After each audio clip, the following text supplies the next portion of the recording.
वो उस समय क्या लम्हा था, क्या महसूस कर रहे थे? 1999 को करगिल युद्ध में विजय हासिल हुई थी हमें। करगिल युद्ध में भारत की जीत के बाद हर साल 26 जुलाई को करगिल विजय दिवस के तौर पर मनाया जाता है। इस दिन को, ये दिन करगिल युद्ध में शहीद हुए जवानों के सम्मान में मनाया जाता है। करगिल युद्ध को ऑपरेशन विजय के नाम से जाना जाता है। भारत और पाकिस्तान करगिल युद्ध में करीब 60 दिनों तक चला था और 26 जुलाई को खत्म हुआ था। पाकिस्तानी घुसपैठियों के खिलाफ सेना की ओर से की गई कार्रवाई में भारतीय सेना के 527 जवान शहीद हुए, जबकि 1363 घायल हुए थे। करगिल युद्ध भारतीय सेना के साहस और जाबाजी का ऐसा उदाहरण है जिस पर हर देशवासी को आज तक गर्व है। भारतीय सेना के साहस और पराक्रम की गाथा भारत देश में ही नहीं बल्कि बाकी और अन्य देशों में भी गाई जाती है। फिलहाल हमारे साथ जुड़े हैं अमेठी के जय प्रताप सिंह। आपको बता दें कि करगिल युद्ध के दौरान में लांस नायक के पोस्ट पर तैनात थे राजपूताना राइफल्स रेजिमेंट में जय प्रताप सिंह। जय प्रताप सिंह जी, स्वागत है आपका न्यूज वन इंडिया पर। और न्यूज वन इंडिया आपके पराक्रम को, आपके साहस को सलाम करता है करगिल दिवस के मौके पर।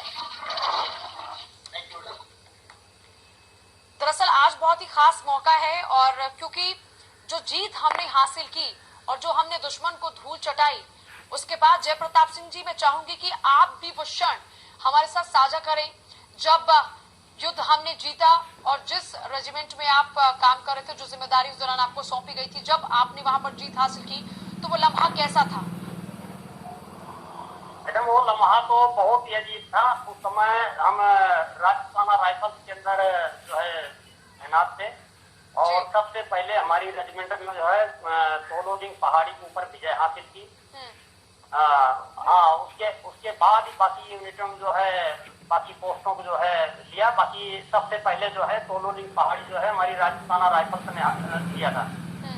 तो उस समय सिर्फ लड़ाई का जज्बा ऐसे होता है मैडम, जैसे जिस समय लड़ाई होती है सिर्फ एक सैनिक को अपनी विजय दिखाई देती है और कुछ नहीं। उस समय सब कुछ भूल जाता है। उस समय घर परिवार सब कुछ भूल जाता है। सिर्फ एक देश जो है जीत वही जो है सामने रहती है कि बस किसी भी तरह जो है दुश्मन को हरा के और देश को विजय दिलाई जाए। जय प्रताप सिंह जी, मैंने वो लम्हा आपसे जब जाना तो आपने कहा कि वो लम्हा तो बहुत अलग होता है और वो जो फीलिंग होती है वो बहुत अलग होती है। मतलब ऐसा महसूस होता है जैसे दुनिया में आपने सब कुछ हासिल कर लिया हो उस जीत के साथ। लेकिन जिस दौरान में आप जिस पॉइंट पर थे, जब आप लोग लगातार दुश्मन को धूल चटा रहे थे, वहां पर हम चाहेंगे कि किस तरह का माहौल होता है वो भी आप बताएं। जैसे जज्बे का जिक्र आपने किया, वैसे किस तरह का माहौल होता है? चारों तरफ से बंदूकों की, तोप की आवाज आ रही होती है, लेकिन जज्बा इतना हाई होता है। उस समय भाई गोलीबारी होती है, गोले चलते हैं, हर चीज जो है इतना मतलब आवाज जो है ऐसे होती है कि बस मतलब एक तरह से डरावना सा हिसाब किताब होता है। लेकिन एक सैनिक के दिल में सिर्फ इतना होता है कि दुश्मन चाहे कहीं भी छुपा हो उसको निकाल के किसी भी तरह मार गिराया जाए। अच्छा, एक ही मकसद होता है कि दुश्मन को किसी भी तरह मार के अपने पोस्ट के ऊपर कब्जा किया जाए। जय प्रताप सिंह जी, कोई भी ऐसा वाकया जो आप हमें बताना चाहें, हमारे दर्शकों के साथ साझा करना चाहें उस दौरान का? हाँ, उस दौरान का इतना ही है मैडम, जैसे दुश्मन हाइट के ऊपर था, हम नीचे थे। अगर हम ऊपर चढ़ रहे थे उस समय दुश्मन अगर पत्थर फेंकता था वो भी हमें गोली के समान लगती थी। उसमें हमारे काफी जवान कैजुअल्टी हुए। लेकिन हमारा मकसद एक था कि इस पोस्ट को किसी भी कीमत में लेना है। हमारी राजपूताना राइफल्स का एक एम था कि किसी भी कीमत में इस पोस्ट को लेना है, चाहे कुछ भी हो जाए। तो बस हमने चारों तरफ से अटैक किया और दुश्मन के ऊपर विजय हासिल। अच्छा, जब इस तरह से युद्ध होता है तो पहले पूरी प्लानिंग्स होती है या फिर ऑन द स्पॉट कई दफा डिसीजंस लेने पड़ते हैं? नहीं, पूरी प्लानिंग होती है। प्लानिंग के साथ ही युद्ध होता है मैडम। ठीक। अच्छा, ये जो क्योंकि आपने जिक्र किया जिस तरीके से कि बहुत सारी कैजुअलिटीज हुई, आप लोग नीचे थे और आप लोगों को ऊपर चढ़ना था और उस पॉइंट पर कब्जा करना था और वहां पर तिरंगा फहराना था। जब वो कैजुअलिटीज होती हैं, जब आपके अपने टीम मेंबर्स आपसे छूट रहे होते हैं, तो उस दौरान का वो किस तरह का लम्हा रहा होगा आप लोगों के लिए? बस लम्हा कुछ नहीं, बस आपको बताया तो सिर्फ एक तरह से एक सैनिक के लिए इतना ही होता है कि हम किसी भी तरह इस पोस्ट के ऊपर कब्जा करें, चाहे कुछ भी हो जाए, हमारी कैजुअलिटी हो जाए, कुछ भी हो जाए, हम इस पोस्ट को अच्छा, मतलब इस वक्त सिर्फ एक ही टारगेट होता है और वो होता है कि दुश्मन को हराना। इस बीच कई दफा, क्योंकि जब ये जिस टीम का मैंने जिक्र किया, परिवार से ज्यादा तो आप लोग उन्हीं लोगों के साथ में वक्त गुजारते हैं और परिवार से ज्यादा करीबी वही लोग हो जाते हैं जिनके साथ में इतना वक्त आप लोग गुजारते हैं। साल के 9-9 महीने सिर्फ आप उनके साथ रहते हैं। बिल्कुल ऐसे है। उस समय क्या हमेशा ही एक सैनिक का परिवार उसकी रेजिमेंट हो जाती है। उसके जो दोस्त होते हैं, उसकी प्लाटून, उसकी सेक्शन, वही सब उसके भाई होते हैं। मतलब परिवार की कोई याद नहीं आती उस समय। मतलब रेजिमेंट के साथ में आप लोग इस तरीके से जिंदगी जीना शुरू कर देते हैं मानो वही परिवार है और भारत माता को ही आप सब लोग अपनी माँ मानते हैं और उसी भारत माता के लिए आप लोग दुश्मन को हमेशा धूल चटाने का काम करते हैं। एकदम, जब दुश्मन सामने आ जाए फिर उस समय हमें कुछ याद नहीं आता। हमारा घर है, परिवार है, बीवी है, बच्चे हैं, कोई मतलब नहीं। दुश्मन सामने है तो सिर्फ एक मकसद होता है, इसको मारो और जीत हासिल करो। जय प्रताप सिंह जी, ऐसे कुछ और भी वाक्य हो जो आप हमारे साथ साझा करना चाहें? जैसे एक वाक्य का आपने जिक्र किया, और भी कुछ ऐसे वाक्य हो उस दौरान के, क्योंकि करगिल वॉर के बारे में सभी लोगों ने अपने अपने तजुर्बों को साझा किया है। ऐसे में राजपूताना राइफल्स रेजिमेंट जिसका आप हिस्सा थे, उसका कोई ऐसा पूरा वाक्य रहा हो जो सबके सामने आना बाकी हो? कुछ नहीं मैडम, पहली बात तो सब कुछ आ चुका है और जो बता रहा हूँ यही था। उस समय लड़ाई के दौरान डरावना मामला होता ही है, लेकिन एक सैनिक को डर से ज्यादा उसकी धरती माता जो है प्यारी होती है और वो सिर्फ एक ही मकसद होता है कि दुश्मन को मारो, अपनी जीत हासिल करो।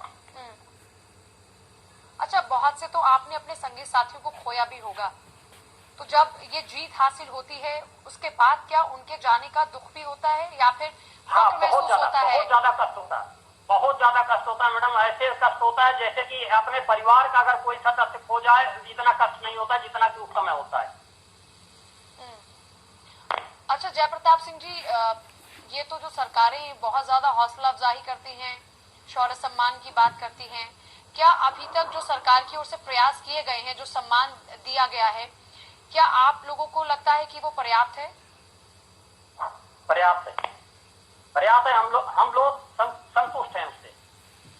मतलब जो सरकार कर रही है अच्छा कर रही है और सैनिकों के हित में कर रही है। अभी देखो कितने गोला बारूद हर चीज जो है, युद्ध सामग्री जो है खरीदी जा रही है। इससे पहले इतना कुछ नहीं था।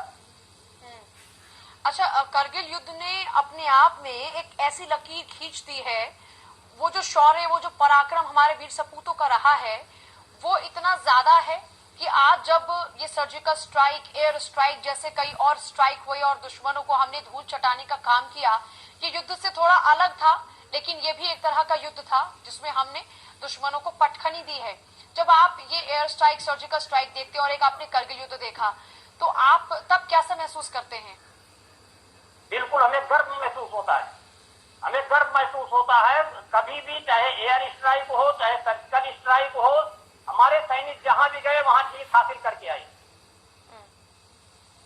जय प्रताप सिंह जी, ऐसा क्या होता है एक फौजी में? हम एक माँ की आज आंसुओं को देख रहे थे और वो माँ ये कह रही थी कि उनका अपना बेटा, ये उत्तराखंड की मैं तस्वीर आपको बता रही हूँ, वो कह रही थी कि बेटा 18 साल की उम्र में फौज में भर्ती हुआ था और 21-22 साल में वो शहीद हो गया। उस दौरान में उनकी पत्नी के पेट में उसी का बच्चा कोख में पल रहा था और 21 साल क्योंकि करगिल दिवस को हुए हैं, करगिल का जो दिवस हम मनाते हैं, 21वीं वर्षगांठ हम मना रहे हैं। वो कहती है कि वो बेटा भी आज फौज में चला गया मना करने के बावजूद। ये ऐसा जज्बा और जुनून कैसे पैदा होता है एक फौजी के अंदर? जज्बा और जुनून तो अपनी धरती माँ के लिए होता ही है और जिसकी आई है वो जाएगा।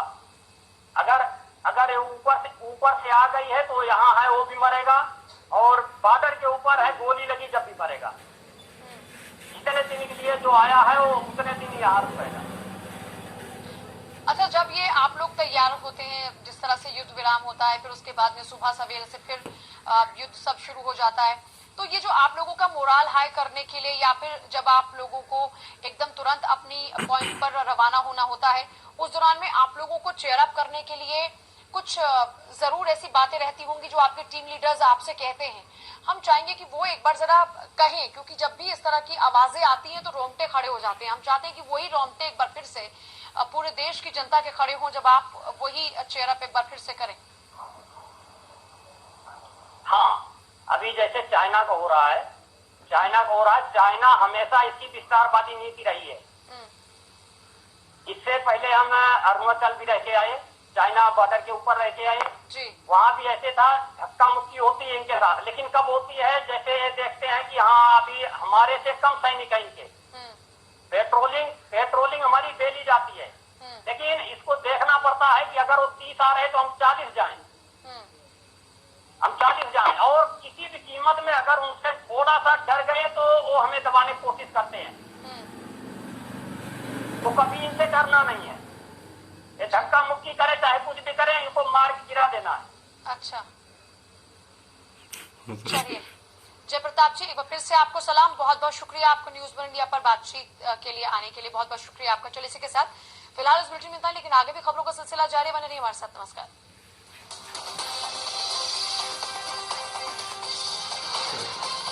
बस आज 11 मिनट तक लगे।